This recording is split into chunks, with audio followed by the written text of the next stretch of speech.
നമുക്കിന്നൊരു കള്ളപ്പത്തിൻ്റെ റെസിപ്പി ചെയ്യാം. കള്ളില്ലാണ്ട് തന്നെ ചെയ്യാൻ പറ്റും. ഞാൻ ഉപയോഗിച്ച 2 കപ്പിൽ ഒരു 4 കപ്പ് പച്ചരി എടുത്തു.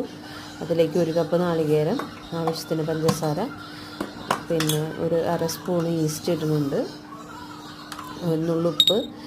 പിന്നെ ഈസ്റ്റ് ഇട്ടിട്ട് തലേദിവസം നമ്മൾ പച്ചരി കുതിർക്കാൻ വയ്ക്കില്ലേ, അതിന് മുൻപ് ഇതൊക്കെ ഇട്ടതിന് ശേഷം ഇളക്കി നമ്മൾ ആ ഒരു കപ്പിൽ തന്നെ നാളികേര വെള്ളം ആണെങ്കിൽ നാളികേര വെള്ളം, അതിപ്പോൾ ഇല്ലയെന്നുണ്ടെങ്കിൽ അതുപോലെ തന്നെ അത് മുങ്ങി നിൽക്കുന്ന പാകത്തിനുള്ള വെള്ളം, പച്ചവെള്ളം ഒഴിക്കുക.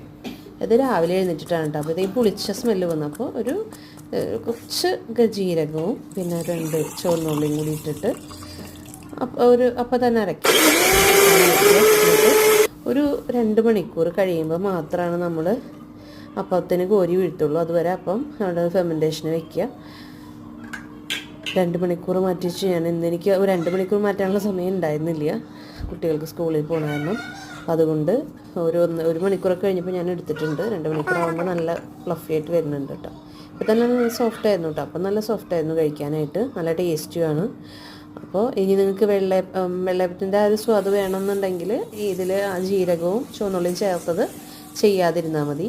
അപ്പോൾ നിങ്ങൾക്ക് കറക്റ്റ് ആ ഒരു വെള്ളയപ്പത്തിൻ്റെ സ്വാദ് വരും. നല്ല ടേസ്റ്റായിട്ട് നല്ല സോഫ്റ്റായിട്ടുള്ള വെള്ളയപ്പം തയ്യാറാക്കാൻ അല്ലെങ്കിൽ കള്ളപ്പം തയ്യാറാക്കാൻ ഈ റെസിപ്പി ഒന്ന് ട്രൈ ചെയ്ത് നോക്കണേ. എന്നിട്ട് അതിൻ്റെ ഫീഡ്ബാക്ക് ഒന്ന് പറയൂ കേട്ടോ. അപ്പോൾ അടുത്ത വീഡിയോയിൽ കാണാം.